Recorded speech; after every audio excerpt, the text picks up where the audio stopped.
Assalamualaikum. Okey, nak cerita pasal kisah jumpa Mia Fiza itu. Dia berlakon. Lepas tu dengan seorang jejaka. Tak tahu apa nama.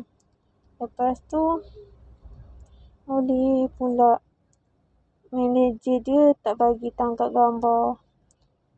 Lepas tu dia pun tak nak tangkap gambar dengan Nurul. Tak tahu sebab keadaan Nurul macam ni ke ataupun sebagainya. Apa-apa pun tolong support Nurul sampai 1K. Terima kasih yang mana dah support Nurul. Alhamdulillah. Sebab korang sudi juga support Nurul. Walaupun Nurul kekurangan macam ni, macam tu. Tak ada ibu, tak ada abang.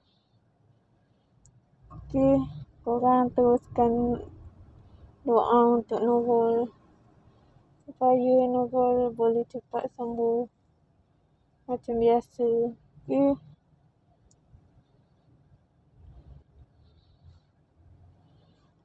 Nurul kecewa lah sebab Nurul memang betul-betul nak tangkap gambar dengan Mia Fiza. Bukan senang dapat jumpa artis Mia Fiza pula tu.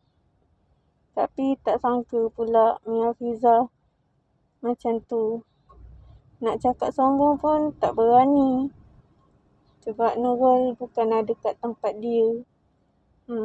Tu je nak bagi tahu.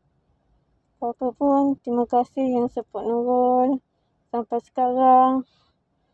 Dan yang mana nak support lagi, boleh support.